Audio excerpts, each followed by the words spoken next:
훌륭하신 김남수 목사님께서 섬기시는 프라미스 교회에서 오늘 금요일 성도 여러분들과 함께 말씀으로 은혜 나눌 수 있게 되어서 저는 개인적으로 정말 기쁘고 감사하게 생각을 합니다.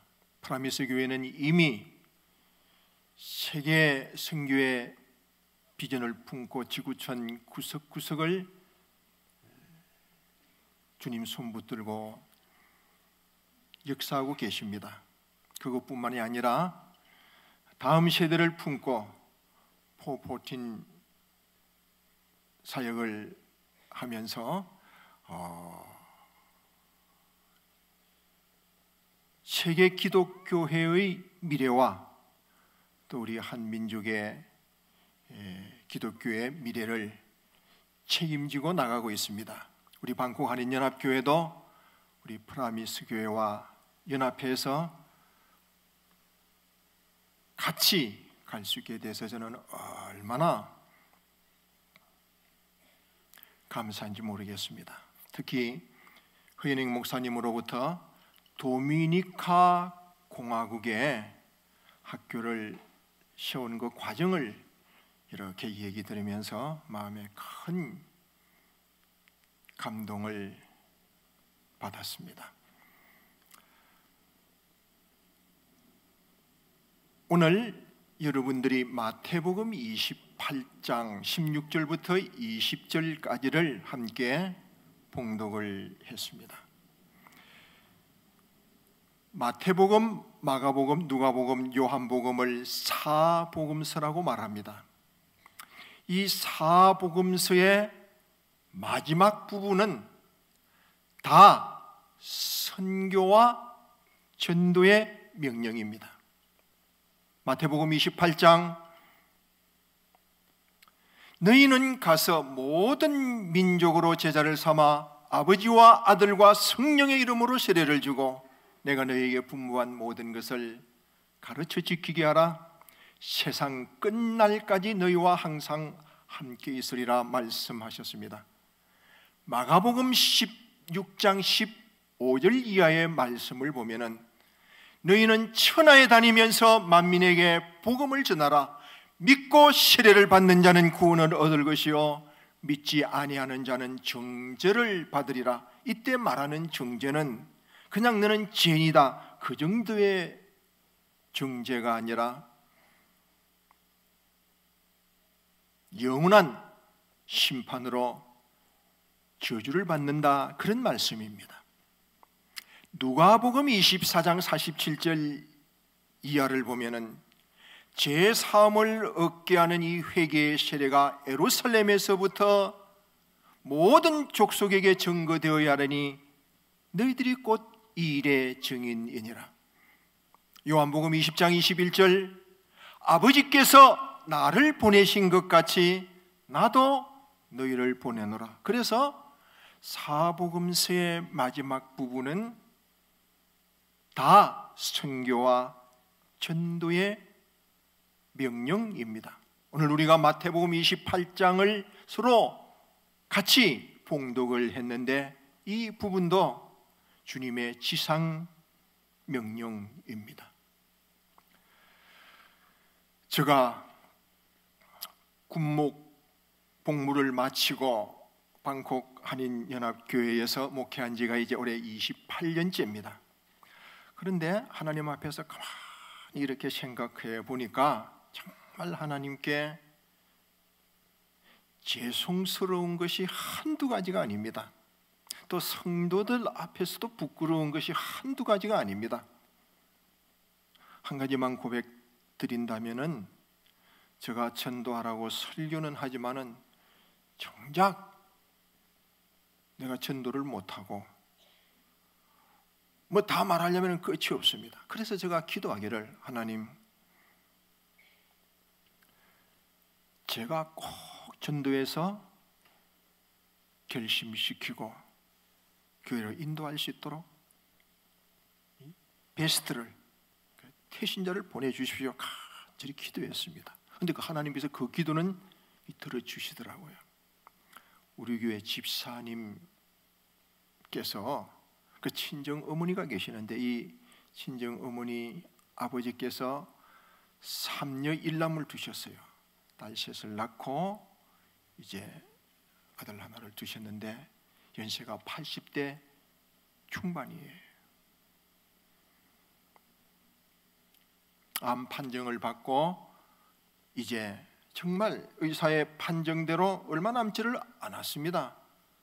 그런데 그 집안에는 예수 믿는 사람이 한 사람도 없어요. 언니들은 말입니다. 우리 교회 나오는 그 집사님께서 이제 셋째 딸인데 언니들 둘이 아주 굉장한 골수 불교예요. 그래서 진정한 효도가 예수 안 믿는 어머니 전도해서 하나님의 자녀 만들고 천국 가게 해드리는 것이 효도인데 언니들이 행여나 엄마한테 전도할까 싶어서 눈치 보고 잘 만나게도 안 해주려고 그러고 얼마나 안타까운지 모릅니다. 그래도 이제 어머니가 사실 날이 얼마 안 남았으니까 이렇게 한국 가서 그 어머니가 계시는 병원 근처에 있는 교회 나가면서 그 어머니에게 전도해 달라고 또 목사님께도 부탁드리고 했어요. 그런데 이 어머니가 목사님께서 오셔서 복음을 제시하면은 고개는 끄덕끄덕 하십니다. 예의 대답도 잘 하세요. 근데 정작 예수님을 영접하시라고 마문을 여시라고 따라 하시라고 해도 그때는 입을 딱 다무시는 거예요. 그리고 집사님께서 얼마나 안타까워하시는지 저한테 그 얘기를 하시면서 이제 기도를 부탁하는 거예요. 제가 그 부탁을 받고 내가 한국에 나갈 일이 있는데 제가 꼭 기도하고 전도하겠습니다. 그리고 예수님을 영접하도록 하겠습니다. 정작 그렇게 말을 해놓고 보니까 말입니다. 겁이 나더라고요. 말은 그렇게 해놓고 어머니께서 계속 영접하지 않고 그냥 돌아가시면은 어떻게 되겠습니까? 그래서 기도하고 어머니가 계시는 그 병원에 같이 갔어요.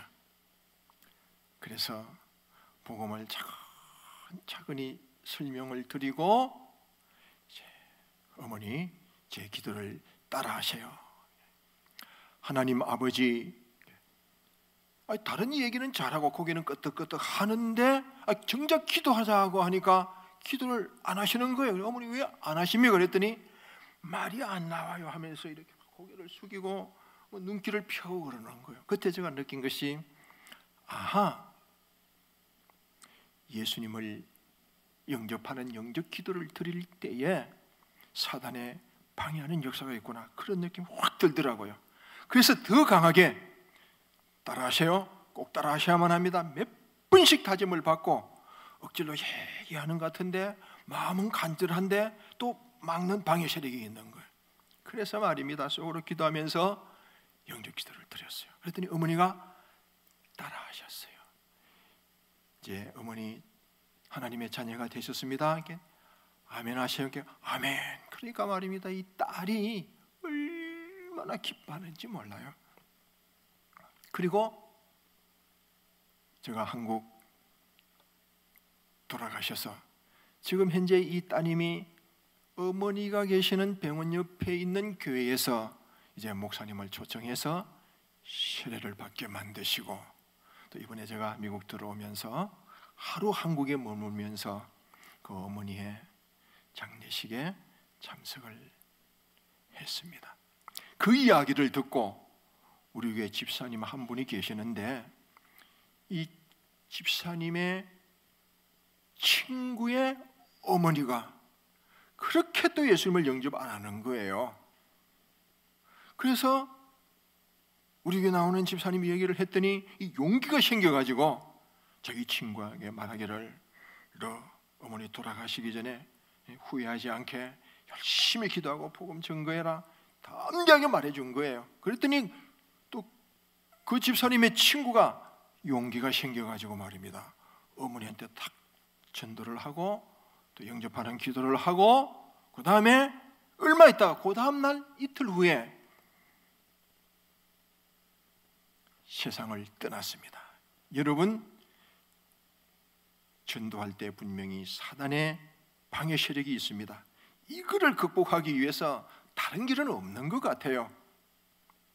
하나님 앞에 간절히 기도하면 하나님께서 그 기도 들어 응답해 주실 줄 믿습니다. 우리 가정의 달인데 여러분, 가장 큰 효도가 무엇입니까? 그거는 말입니다, 예수 안 믿는 부모님 전도해서 하나님의 자녀 만들고 천국 가시게 하고, 또 자녀들이 나중에 가서 하나님의 나라에서 그 부모님의 얼굴 뵙는 거 아니겠어요? 자, 오늘 읽어드린 본문 말씀을 예수님의 지상 명령이다, 그렇게 말을 합니다. 그런데 예수님의 이 지상 명령은 세 부분으로 나누어져 있습니다.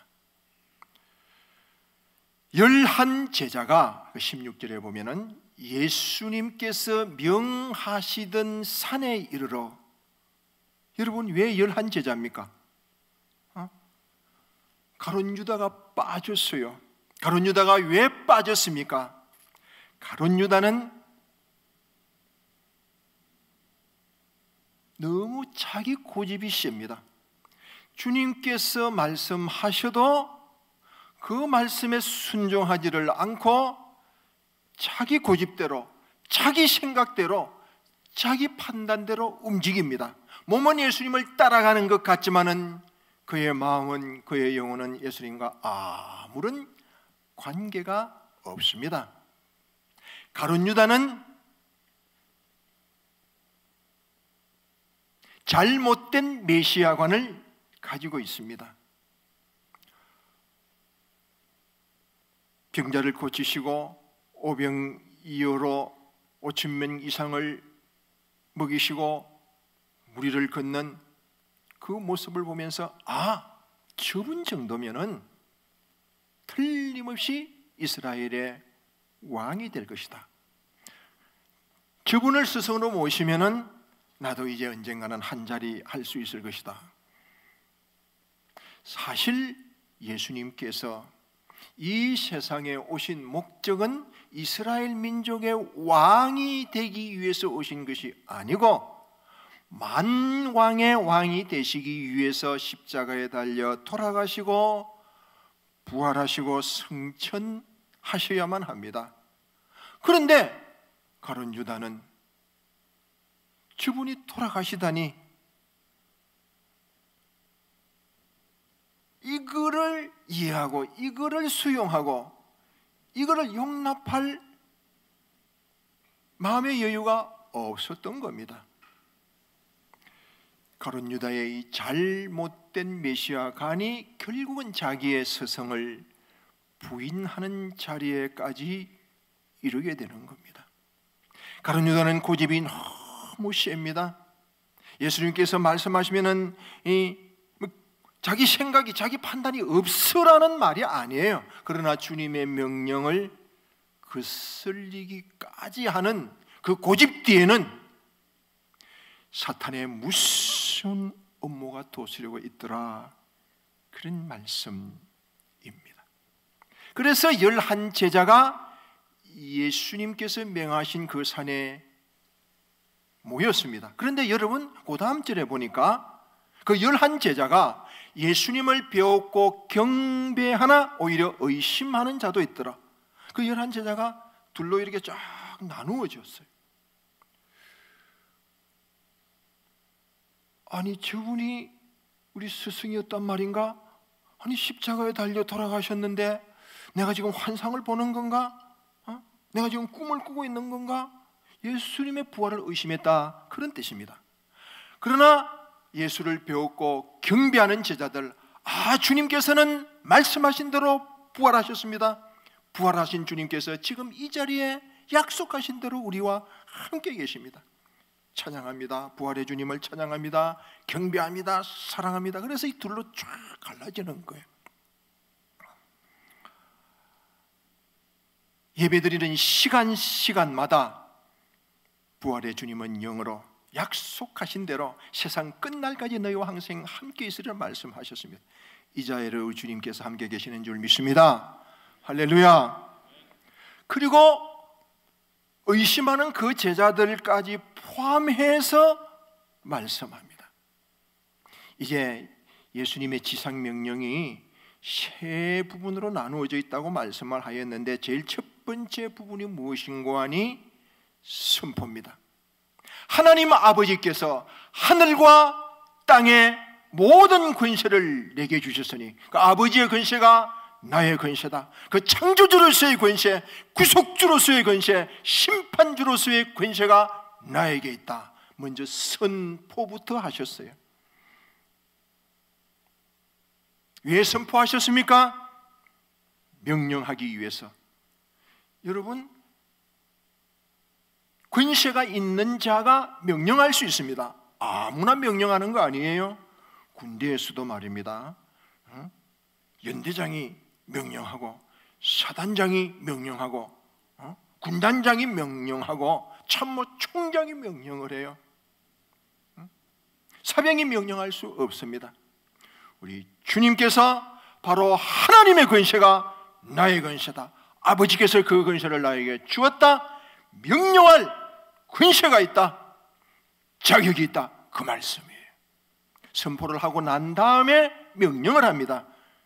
무슨 명령을 합니까? 너희는 가서 모든 민족으로 제자를 삼아 아버지와 아들과 성령의 이름으로 세례를 주고 가라고 명령합니다. 내가 너에게 분부한 모든 것을 가르쳐 지키게 하라. 이 교육 명령이에요. 선교의 명령입니다. 성경에 아주 여러 가지 명령이 있지만 아주 대표적인 근본적인 세 가지의 명령이 있는데, 제일 첫 번째는 이 문화명령이라는 게 있습니다. 창세기 1장 28절에 보면은 하나님께서 자기의 형상, 곧 하나님의 형상대로 남자와 여자를 만드시고 그들에게 말씀하시기를 땅에 충만하라,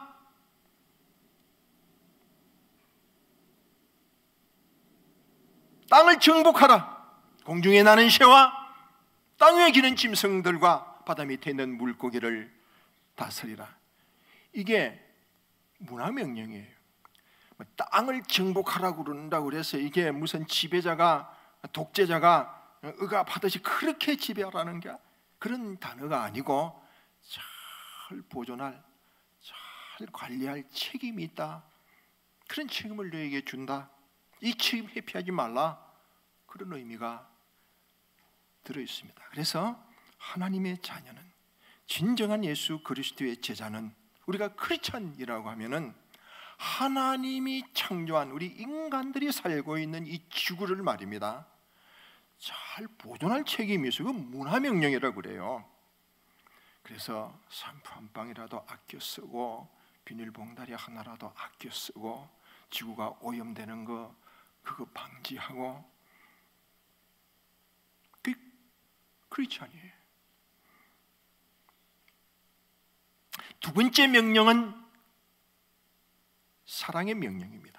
첫 번째 명령은 문화명령인데, 이 문화명령은 하나님의 자녀들에게, 예수 그리스도의 제자들에게 하나님이 창조한 이 지구를 잘 관리하라는 명령이고, 두 번째 명령은 사랑의 명령인데, 주님께서 제자들에게 말하기를 내가 너희들을 사랑한 것 같이 너희들이 서로 사랑해라. 너희들이 서로 사랑하면은 너희들이 그 서로 사랑하는 그 모습을 보고 세상 사람들이 내 제자인 줄 알리라. 세 번째의 명령이 이 전도의 명령입니다. 너희는 가서 모든 족속으로, 모든 민족에게 가서, 그래서 저는 말입니다, 우리 프라미스 교회가 이 주님의 지상명령을 가장 확실하게, 가장 정확하게, 가장 성실하고 충성스럽게 실천한 교회다, 저는 그렇게 믿고 그렇게 확신하고 있어요. 우리 교회도, 방콕 한인연합교회도 처음 에클레시아 팀들이 왔을 적에 제1차 에클레시아 때 방콕에 있는 우리 성도들이 감동을 얼마나 크게 받았는지 몰라요. 이제 올 7월에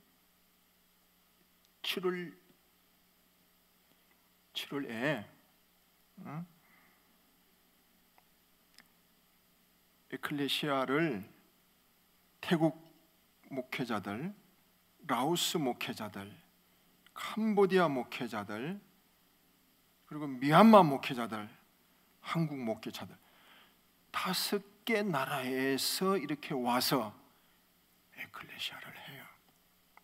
저는 말입니다, 승기미로 오시는 우리 프라미스 에클레시아 팀들에 대해서 진심으로 이 시간 감사의 말씀을 전하고 싶고, 또 오시는 분들에 대해서 존경에 마지 않습니다.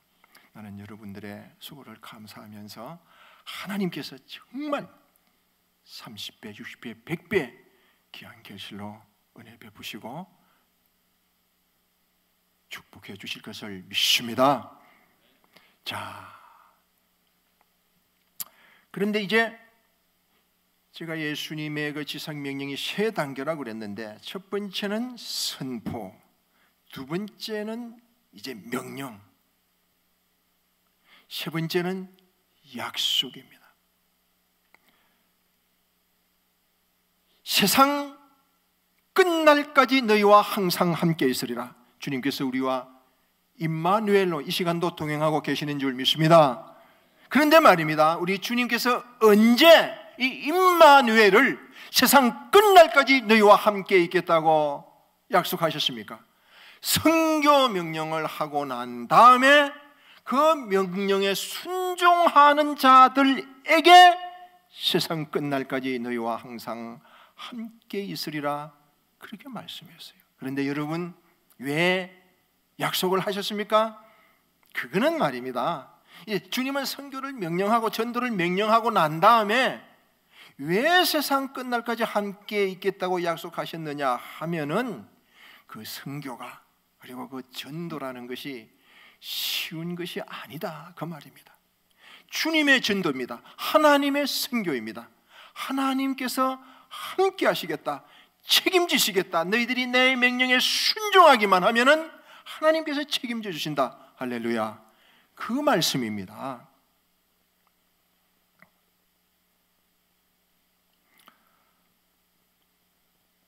사실 우리가 이웃에게 전도한다는 것이 정말 쉽지 않습니다. 그러나 하나님께서 함께 하시면 가능한 줄 믿습니다. 이거는 미국에서 있었던 일인데, 여러분, 그 세계적 2차 대전이 발발하고 난 다음에 말입니다, 미국 전역에 있는 일본인들이 저 콜로라도인가 어느 지역에 집단으로 그 일본 사람들을 수용하는, 전쟁 기간 중에는 일본인들이 그냥 이렇게 미국에 거할 수가 없었습니다. 그게 이제 수용을 하는 거예요. 그런데 LA에서 아주 하나님께 거듭나고 헌신된 크리스찬이 있었는데, 꼭 자기 옆집에 있는 일본 사람한테 전도를 하고 싶더래요. 이 스위스에서 오신 분도 꽃 농장을 경영을 하고, 일본에서 오신 이분들도 꽃 농장을 이렇게 경영을 했는데, 뭐 같은 직종이니까 친구하지 않겠습니까? 시간이 날 때마다 같이 교회 갑시다, 예수님을 구체적으로 영접하세요. 그런데 일본 사람은 예수 믿기 싫어해요. 그러나 그 이웃집만은 또 이렇게 잃어버리기가 싫었습니다. 그때마다 싱긋이 웃으면서 대답을 회피했습니다. 그러다가 전쟁이 발발한 거예요. 모든 일본인들은 이제 어느 한 장소에 집단 수용이 되어야만 하는데, 그동안 자기 집도 있고 자기가 이렇게 갖고 오는 농장도 있는데 그거를 뭐 누구한테 맡기고 갈지 모르는 겁니다. 그래서 자기 옆집에 있는 그 신실한 스위스에서 온 크리스찬에게 맡기고 간 거예요. 걱정 마세요. 전쟁이 끝날 때 까지 건강하게 안전하게 지내다가 오세요. 인사하고 헤어졌어요. 1945년에 전쟁이 끝났습니다. 숭수에서 4, 5년 있다가 이렇게 올 적에 얼마나 걱정이 됐겠어요. 세월이 많이 지났습니다. 그분이 이사 가실 수도 있고 죽을 수도 있고 팔아버리고 없을 수도 있는데 지내고 있을까? 물론 중간중간에 이렇게 편지는 하고 1년에 한두 번씩 전화를 했던 모양이에요. 그분이 어느 날 기차역 전에 나가서 마중을 했습니다. 웰컴 홈 하면서 프랭카드를 만들었습니다. 그리고 그날 저녁에 자기 집에 아주 정중하게 식사 초대를 했어요. 식사를 하고 난 다음에 그 5년 정도 동안 이렇게 자기 농장과 똑같이 아주 깨끗하게 열심히 관리하고 또 똑같이 수입이 난 것을 말입니다. 그분의 통장에 그대로 이렇게 저축을 다 해준 거예요. 그러고 난 다음에 다시 또 이렇게 농장을 구경시켜주고 이렇습니다. 그 일본 사람이 감동을 받은 거예요. 정말 감사합니다. 내가 당신이 믿는 예수님을 나도 영접하겠습니다 하면서 그 자리에서 무릎을 꿇고 자기를 위해서 기도해달라고 부탁한 거예요. 그러니 여러분, 우리가 한 사람을 전도한다는 것이 이게 말입니다. 그렇게 말처럼 쉬운 것, 간단한 게 아닙니다. 물론 어떤 때는 말입니다. 기다렸다는 뜻이 왜 진작 말하지 않느냐고 나온 사람도 있긴 있어요. 또 어떤 경우에는 뭐 여러 사람들마다 그 케이스가 다르니까 죽기 직전에 믿는 사람도 있어요. 그러나 이런 신실한 크리스찬을 보고 그리고 모든 세상 사람들은 예수님을 만나기 전에 먼저 예수님을 믿는 신실한 크리스찬을 만나게 되어 있다는 겁니다. 제가 얘기 하나만 더 하고 마치려고 그래요. 지금은 돌아가셨는데 몇 년 전에 우리 교회에 그 황수관 박사님이라고 하는 분을 이렇게 초대해서 전도 집회를 했습니다. 그분의 전도 간증 중에 이런 게 있습니다. 그분이 원래 그 경북대학에서 이렇게 가르치고 연구하는 분으로 있었는데 거기서 이제 의사 선생님들 무슨 컨퍼런스가 있었던 모양이에요. 그래서 참석하고 이제 서울에서 올라오신 분들도 또 이렇게 기차 타고 가는데 마침 컨퍼런스를 마치고 서울에 볼 일이 있어서 갔는데 이 황수관 박사님의 옆자리에 어떤 분이 앉아 계셔서 전도를 한 겁니다. 전도하는 이야기를 다 듣고 난 다음에 옆에 계시는 그분이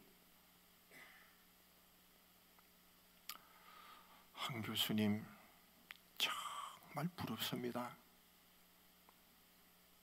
내가 연세대학 교수고 예수 믿는 장로인데 나는 전도를 한 번도 못 해봤어요. 어떻게 그렇게 전도를, 영혼을 사랑하는 뜨거운 마음을 가지고 그렇게 전도를 합니까? 나도 우리 황 박사를 닮고 싶습니다. 그런데 황 박사, 혹시 서울에 와서 근무할 생각 없어요? 지금 황 박사가 전공하고 있는 그 분야를 연세대학, 그분이 연세대학 교수니까 뽑는데 제가 이제 교수 선정하는 팀장으로 있기 때문에 이렇게 원서를 한번 내보라는 겁니다. 그래서 그 황수관 박사님이 아이고 그렇게 해주시면 고맙겠죠 하면서 정말 이렇게 원서를 내가지고 사실은 경북대학에서 또 연세대학으로 이렇게 갔습니다. 다시 말하면은 전도하면은 말입니다.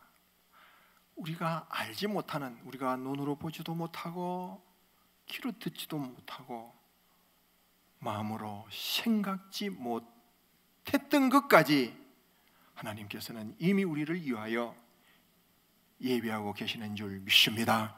자, 여러분, 우리의 사명이 무엇입니까?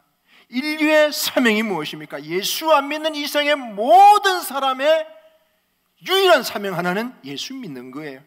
이 지상에서 아무리 성공했다고 하더라도 예수 안 믿으면 그 사람은 정말 불쌍한 인생 실패자입니다.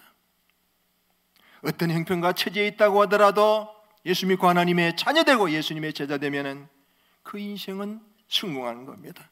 예수 믿는 모든 사람의 유일한 사명, 그거는 전도하는 것이다, 그 말입니다. 한 신학자는 말하였습니다. 교회는 왜 존재하느냐? 전도와 선교를 위해서 존재한다. 전도와 선교가 없는 교회를 이제는 교회라고 부르지도 말아라. 왜? 하나님께서 이미 그 교회에서는 촛대를 옮겨버렸기 때문에 교회도 아니다, 그런 말을 했습니다. 프라미스 교회와 또 전 세계에 흩어져 있는 뜻을 함께하는 모든 교회들이 주님 오시기 전까지 전도와 선교의 마지막 주자로서의 사명을 감당할 수 있기를 주님의 이름으로 축복합니다. 감사합니다.